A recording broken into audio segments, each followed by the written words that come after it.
in the VAT system, and that they have even called for some assistance from a technical committee from IMF to help them reform the entire structure of the VAT. So after the announcement, GRA also made a series of stakeholder engagement and sought our input as to how we want the budget, to be restructured. In fact, what we said was that we should have a one regime that will cut across, because that is what pertains in some of jurisdiction. If you go to Dubai have a 5% VAT rate that cuts across, whether you are in the informal sector, whether you are in the formal sector. It's 5%, and it has been there over the years. So what GUTA proposed was that we should put the rate at 7%, and then it should cut across. But what we saw in the budget was that the minister said now he has decoupled the GET Fund, National Health Insurance, and has also taken off the COVID levy. And so they have revised the VAT to 20%. But what we are saying is that 20% and 21%, there's no much. Is it 20% or 18%? It's 20%. If you add the others? Or? No, now he has decoupled. He has decoupled those things. He has taken those things off and has pegged it. Instead of 15%, which used to be, now it's 20%. You understand? It's 20%. You can go through the budget statement and see. I'm just going to pull it up. It's 20%. And look at that as well as you continue on the submission. It's 20%. You see? And so the 20% is going to be the VAT. Now we are going to be operating from next year. But what he said was that they have taken away the flat rate of 4%. But what they are introducing now is a new tax system called New Modified Tax System, which, if your annual turnover is between 200,000 and 750,000 per annum, then you will be in that new modified tax system, which means you will not charge the VAT, but they will put you in the new modified tax system. But those above 750,000 upwards will now be charging the 20% new VAT regime. This is what the minister said. You can go through. I'm actually going through to get it. And you say you have an issue with this in particular. Why? We have an issue. Our issue is that we don't want a situation that our people in the informal sector will be migrated to the standard regime of the 20%. We want to be in the new modified system, because we were expecting that the flat rate should be maintained, or we should have a one system, one regime across. But if it couldn't happen that way, and they are maintaining the VAT at 20%, then we don't want a situation that our people will be migrated to that 20% VAT. We want to be in the new modified, tax system, because, like I said, we have seen some before. Previously, you will be there, and then GRA will write to you that they are migrating you to the standard regime. When it happens like that, then the cascading effect that we are all fighting is still going, to be there, and prices are then going to be high. Right. So we still want to be in the new modified tax system. And so I've seen the aspect of the finance minister's address where he says the new VAT reform will abolish the COVID-19 health recovery levy. It will abolish the decoupling of the GET Fund and NHI levies from the tax system base, allowing both levies to be subject to input tax deductions. You abolish VAT on reconnaissance and prospecting of minerals, then reduce the effective VAT rate from 21.9% to 20%. Yes. Then raise the VAT registration threshold from 200,000 cedis to 750,000 cedis. Yes. And extend the VAT zeroing rate on the supply of locally manufactured textiles to 2028. Yes. You say you want to be at the 20% level? No, or at the new modified. At the new modified. Of between 200 and 750,000. We want to be in that regime. You want to be within the threshold from 200,000 to 750,000. Yes. Has that been indicated? Okay, you finish. Because that is where we think if we are placed, those cascading effects on prices will be limited. But if we are put on the 20%, we will still have that cascading effect, which when we had the 21% was still there, and they are trying to curb. So we want to be in the new modified tax system of between 200 and 750. You mentioned stakeholder engagement with the finance minister, GRA. Has this concern been made known to them? And from the conversation, it suggests there is some insistence that you have to fall within the 20% category. Yes. Are you talking of the pre-budget or post-budget? Post-budget. No, post-budget. I have had some communication with the finance minister, regarding this issue, that we want to come and meet him and then have discussions about it. In fact, my last communication with him was last week, and then he told me that because of the budget, after the budget, there are some issues, to be tackled. So let's see this week. In fact, this week, Tuesday, I sent him a message that we are still waiting, to engage him. He hasn't yet gotten back, to me. So I'm still waiting to hear from him. Because listening or reading still from the finance minister's address, he says this new reforms was going to put 3.7 billion cedis in the pocket of businesses alone. Well, that is what he said, but I don't. It's not reflective based on what it is. I don't know where he got that deductions from, and then even whether that deductions is coming as a result of the 1%, that has been taken away from the 21%, or from the modified tax system. These are some of the questions that we want to engage him and then have answers to, because I don't know where that windfall is coming from.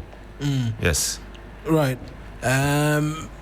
So for you, no real confirmation as to a conversation with the finance minister just as yet. Yes. The GRA as well. But for now, it looks like you are you are falling under the 20%. And that's what, if we should kickstart next year, which is about 3 weeks away, you have to be charging, or you fall within the category of the 20%, which is the problem for you. Yes, you see, now GRA is yet to come out with the modalities and then know the people who will be in the 20% standard rate and those who will be in the new modified tax system. Currently, as me myself, as the president, as I'm sitting here, I even don't know whether I will be migrated into the standard or I'll be in the new modified tax system. But how is there no clarity? If because right now, as you're operating, you fall within the 21%. No, as I'm operating now, I fall within the flat rate. The flat rate is what you are charging. It's what I'm charging now. Yes. Per the understanding from the communication during the budget presentation, that puts you within the 200,000 to 750,000. That is where most of our people fall into. The 200,000 and 700,000 is where most of our people fall into. But like I told you earlier on, we don't want a situation whereby some of our people will be migrated, because previously this was what was happening. If you are there, you receive a letter from GRA that they are migrating you to the standard, which means you no more pay the flat rate of 4%, but then they are moving you into the 21%, which was a bit of a problem. So what most of our people fall into is between 200 and 750,000, and that is where. But for the people who fall outside of it, means their business threshold is, even though it's informal, it's above that threshold. Yes, and so the government is expecting to receive the requisite taxes from them. That is what I'm saying, that the modalities have to come out from the GRA, because GRA, has the records. Now that it's 3 weeks into 2026, where this new tax reform, the VAT reform, is expected to take effect. 3 weeks to that time, and you do not know still what the modalities, or 3 weeks is good enough time for all that to come out and for all the concerns to be addressed. I know it is going to take some time, because GRA as an institution, I know will not be able to come out within some limited time. Yes, to say that you belong here, you don't belong here. It's a gradual. It's going to be a gradual process for them, to determine who should be in the new modified, and then who also should be in the standard. Because, like you said, definitely some of our people will be paying, the standard rate. But what we are saying is, we don't want a wholesale migration. We don't want a wholesale migration where maybe our people, will be migrated into the new regime. At least they show, if they are moving somebody, to the standard rate, there should be a justification of the reason why they are moving the person into the standard rate. But definitely, some of our people will be paying the standard. That one I know. Right. Let's go for this quick break. When we return, we'll talk utility tariffs, because they are expected to take effect from the 1st of January, some 15+%, and then 9% thereabouts. What it will mean for traders as well. And then we'll have listeners as well call in and ask a number of questions of you as well, and then you speak to that as well. This is a 3FM Sunrise. We're back after this quick break. We're in a conversation with the Ghana Union of Traders Association's president, freshly minted president. I need to mention. We'll get back and then have your thoughts as well in relation to this conversation. 92.7 3F. There's been long deadlines, hustle, pressure. Now it's time to breathe, to dance, to feel again. The music hits, waves crush, energy rises. You're surrounded by good people and golden light. This is your reset, your freedom, your joy. 3FM All White Party, the beach edition, where paradise meets the party. Labadi Beach Hotel, 28 December. Lock it up. There's been long deadlines, hustle, pressure. Now it's time to breathe, to dance, to feel again. The music hits, waves crush, energy rises. You're surrounded by good people and golden light. This is your reset, your freedom, your joy. 3FM All White Party, the beach edition, where paradise meets the party. Labadi Beach Hotel, 28 December. Lock it up. There's been long deadlines, hustle, pressure. Now it's time to breathe, to dance, to feel again. The music hits, waves crush, energy rises. You're surrounded by good people and golden light. This is your reset, your freedom, your joy. 3FM All White Party, the beach edition, where paradise meets the party. Labadi Beach Hotel, 28 December. Lock it up. There's been long deadlines, hustle, pressure. Now it's time to breathe, to dance, to feel again. The music hits, waves crush, energy rises. You're surrounded by good people and golden light. This is your reset, your freedom, your joy. 3FM All White Party, the beach edition, where paradise meets the party. Labadi Beach Hotel, 28 December. Lock it up. There's been long deadlines, hustle, pressure. Now it's time to breathe, to dance, to feel again. The music hits, waves crash, energy rises. You're surrounded by good people and golden light. This is your reset, your freedom, your joy. 3FM All White Party, the beach edition, where paradise meets the party. Labadi Beach Hotel, 28 December. Lock it up. The year's been long. Deadlines, hustle, pressure.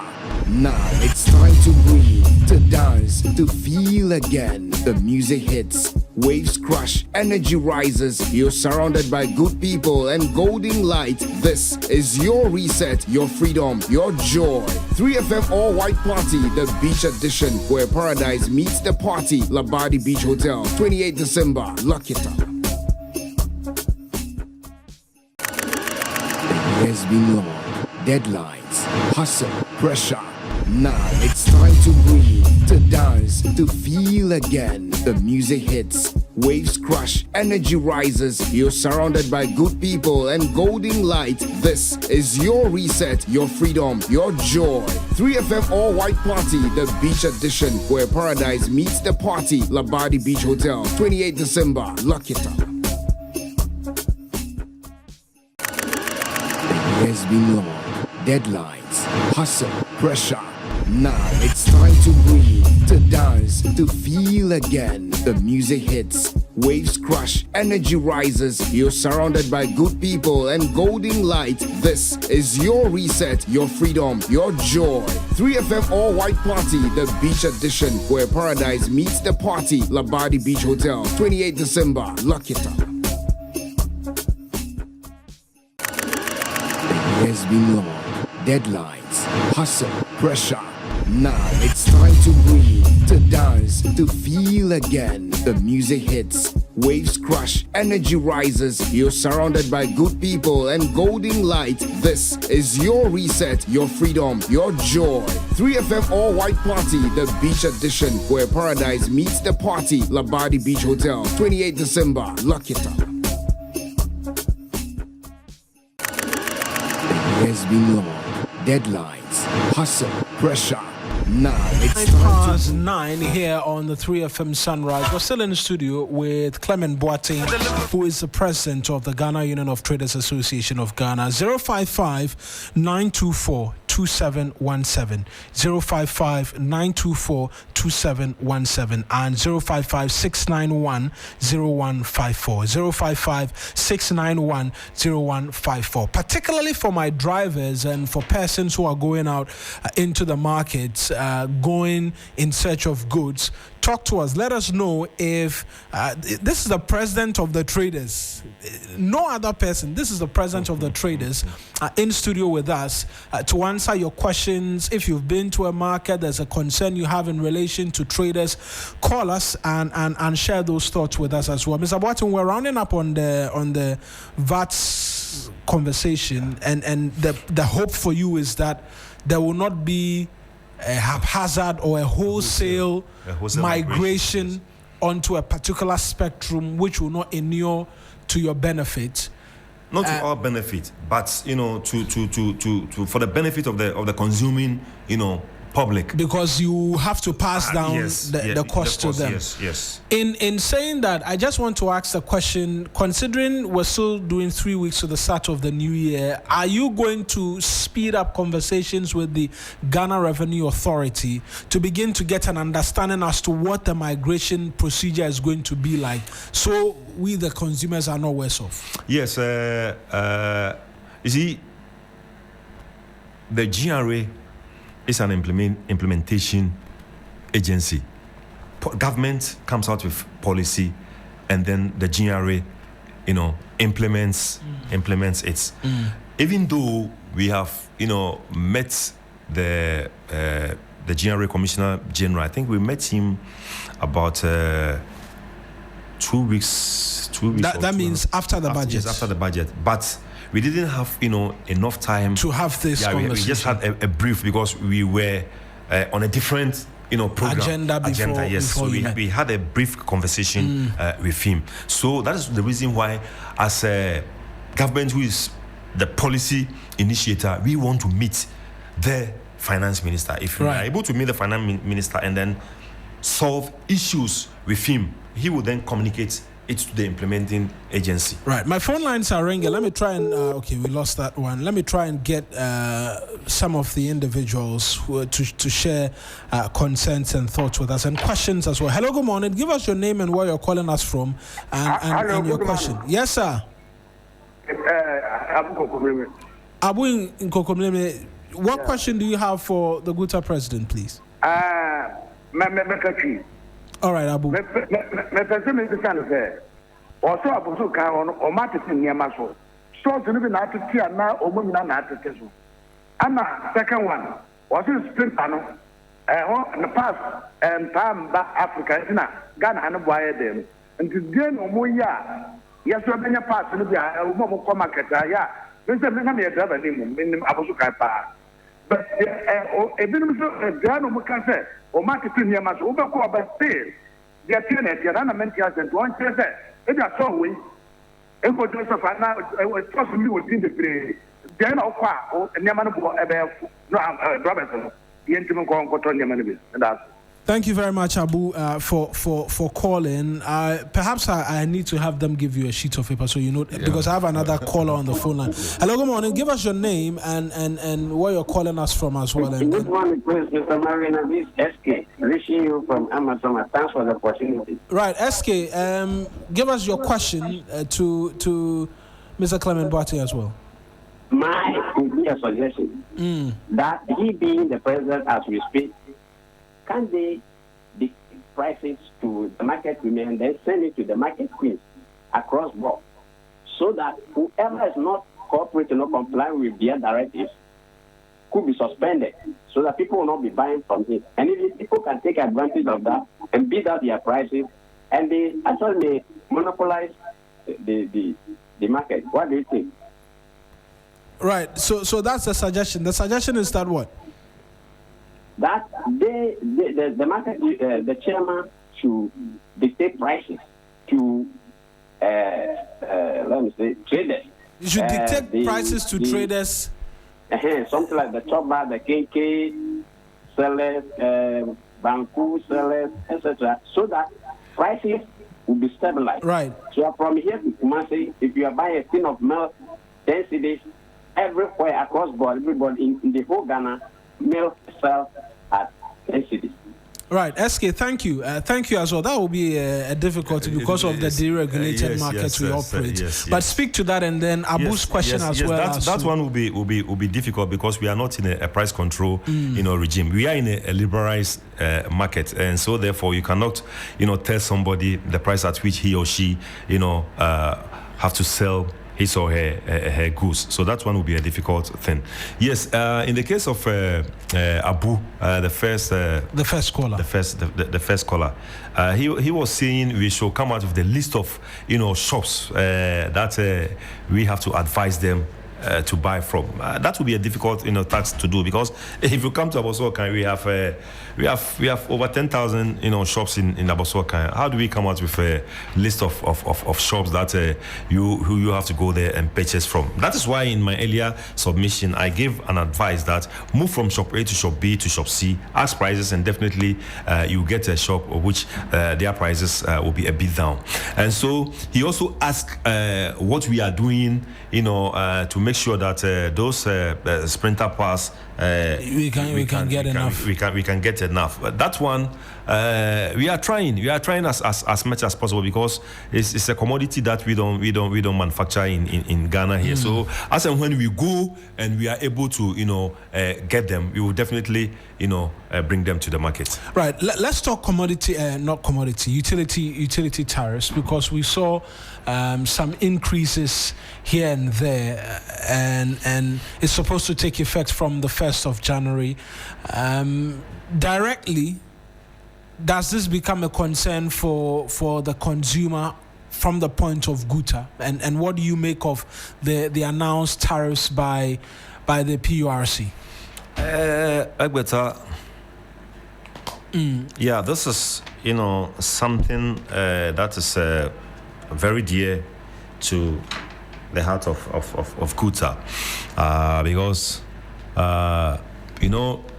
electricity is electricity and water are, commodities that goes into even manufacturing.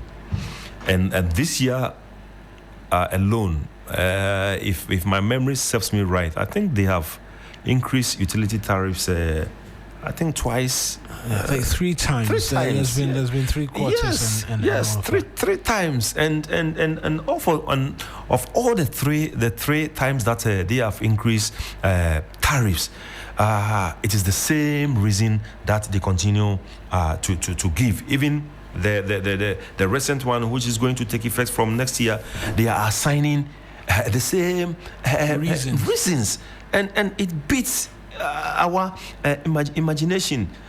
I hope you are aware that organized labor have even, come out that if you say you are going to increase salary by 9%, and then you come out with an increase of utility for electricity 9% and water 15 point something percent, then it wipes out the salary increment that you intend to bring. So it's an issue, and when PRC came with the second increment, I think somewhere in May thereabout. Right. Yes, GUTA issued a statement challenging them on that reason.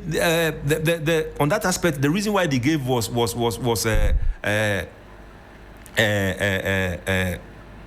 our CD not having much strength because of CD depreciation. That is why they are coming out with the increase, and these are some of the reasons that they gave. But we all know that the CD started appreciating somewhere around that period. Around that period. So if you give that reason, then that reason is flawed.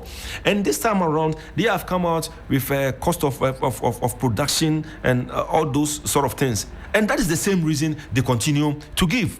But you see, the moment this thing takes its effect, definitely it will be translated into the pocket of the consumer, and it is the consumer who are going to bear the brunt. And it beats my imagination as to why up to now AGI, which is the mouthpiece of the Manufacturers Association, hasn't come out to protest. But if it had been a waiver of taxes for importation, you see that AGI will come out to protest. But something that has a direct consequences to your manufacturing, AGI has kept quiet and is not saying anything about it. But as GUTA, we will talk about it because we think some of our people, even though they are GUTA members, they also do some production, and it will definitely have effect on their production. Some of our members also use electricity, in doing their business. Some sell ice water, some sell they do cold stores. Yes, they do cold stores. Some do barbering and all those things, hairdressing and all those things, and they all use electricity. You see, so we think government must call PURC, to order for them, to revise this increment that they have come out. And as I said, organized labor has sound a note of caution, to government. I think government should listen, to them and then advise, PURC on what they have to do. Let's talk about goods on the market, right? Because as much as we've been talking about a reduction in prices and all of that, there is that concern about dealing with inferior goods on the market as well. For you in GUTA, you do a lot of importation and what have you. There's that problem every now and then, from electrical wiring to other materials that you bring into the country. Yes, you mentioned you work with the Standards Authority, but there is that concern that sometimes the goods on the market are inferior. I think in recent reports, there's been a clampdown on baby diapers that are not of the best of quality. And I don't want to say it's your members, but you're in the trade business. And if somebody is doing something which is not helping the general industry, it should be brought to your attention and dealt with, particularly this Pampers issue, because it's been in the news for a very long time.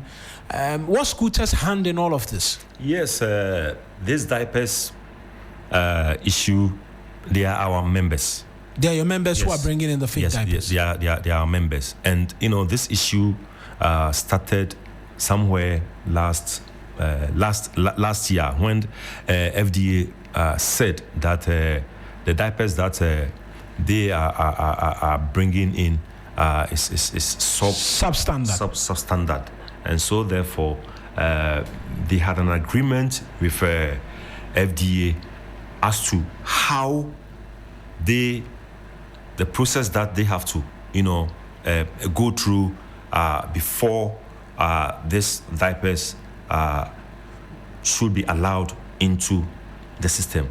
And when they had that discussion with FDA, they complied with the process that MDA took them through before their product can be accepted. They complied with, and so since that time, this is what they have been going through before bringing it. But quite recently, the issue came up again, and some of the goods were impounded at the port. But you see, if you say the goods are not good and it has been impounded, then we must make sure that the goods are destroyed. But what we have seen is that even though the goods are impounded, the goods have found its way into the market. Who is doing this? This is what we don't know. They impound the goods from your members? Yes. At the port. And so it is no longer something that belongs to your members? Yes. But the goods have found its way into the market. And so we had a meeting with the trade minister just last week on this issue. And the minister, has promised, to look into it and see how best this issue will be settled, so that the processes that the FDA, have given them, to go through, they will, comply, because they don't bring in a complete finished product. It's something like they bring it in an incomplete package, and then when they come, they do the repackaging here. Do they have the facilities to be able to do that? They have the facility that FDA have gone there to inspect and have given them the certification. Not the certification. I've given them the requirement, what they have to, the process that they have to, go to, so that it will meet their standard before the goods will come out to the market. Because after they do the repackaging and then the goods are supposed to come to the market, FDA will have to go there and do the final inspection and make sure that it meets, the standard before the goods are, brought into the market. So these are the arrangement that we have with FDA. And I'm interested in the part where the goods are impounded at the port. At the ports, yes. And it's ending up at the market. It's ending up at because when they impound the goods, we have a place at the port known as a UCL, that is an uncleared cargo list. Whatever goods that goes there, it goes there. But if the goods don't meet the standard as is required, then it must be destroyed. But when it goes to the uncleared cargo list, we don't know the reason or how it's managed to get into the market, because those goods that are at the uncleared cargo list are supposed to be auctioned. They are supposed to be auctioned, because the goods at the uncleared cargo list means you have brought in goods. And when you bring in goods at the port, you have a period within which you must be able to clear the goods.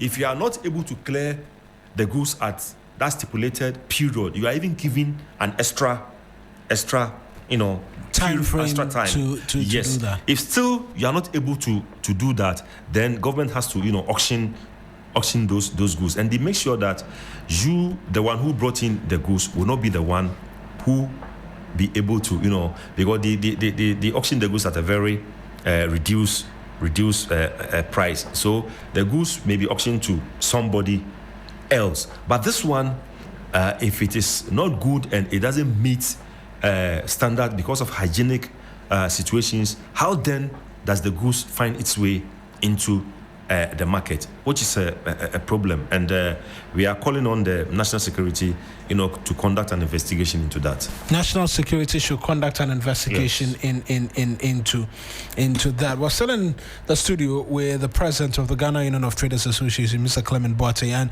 the phone lines are still active: 055-924-2717 as well as 055-691-0154, 055-691-0154 as well as 055-924-2717. A few more of your calls and questions we can take as we try and wrap up on the conversations with him.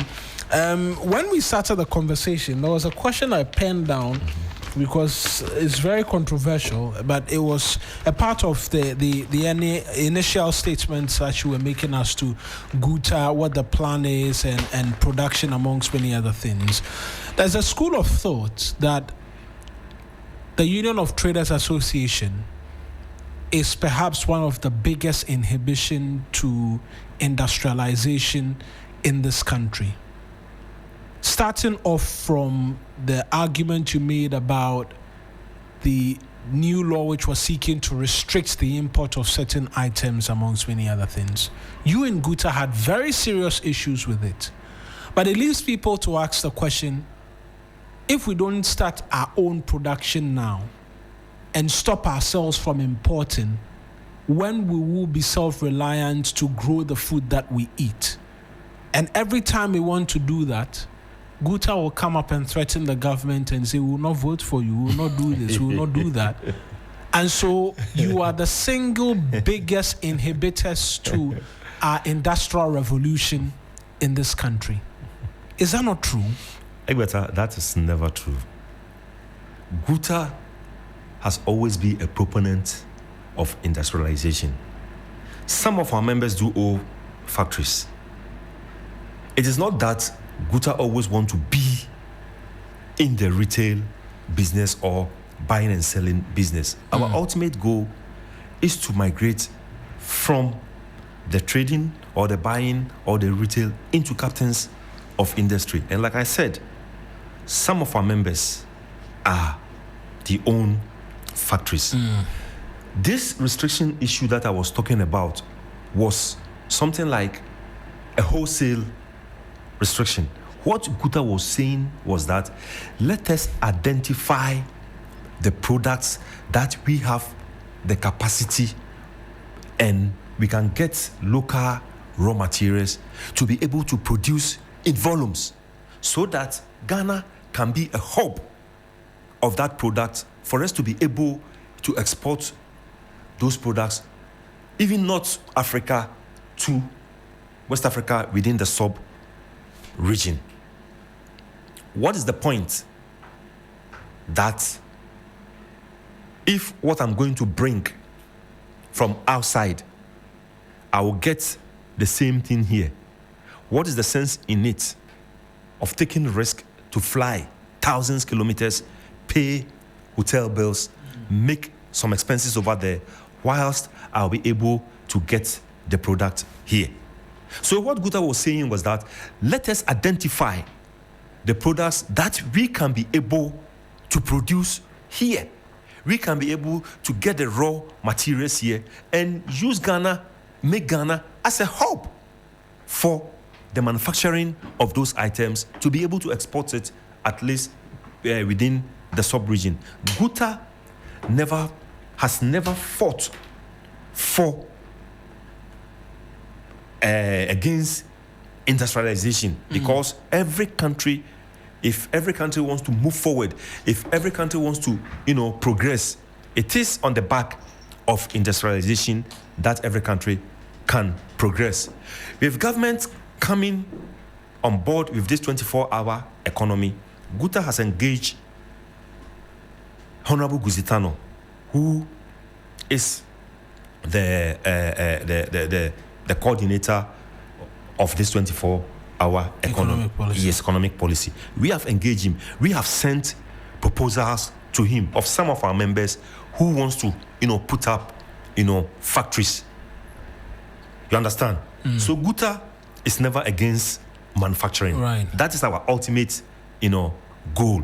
And what we are saying is, let us identify where we have a comparable advantage, where we can get the raw materials locally, where we can produce in volumes, but not a total or a wholesale, a restriction of some imports. That if we implement that law, the consuming public will not be able, to get those items. Now, even when it comes to importation of goods into this country, GUTA's share, not even GUTA's share, the whole local Ghanaians' share of the total imports that comes into this country is 20%.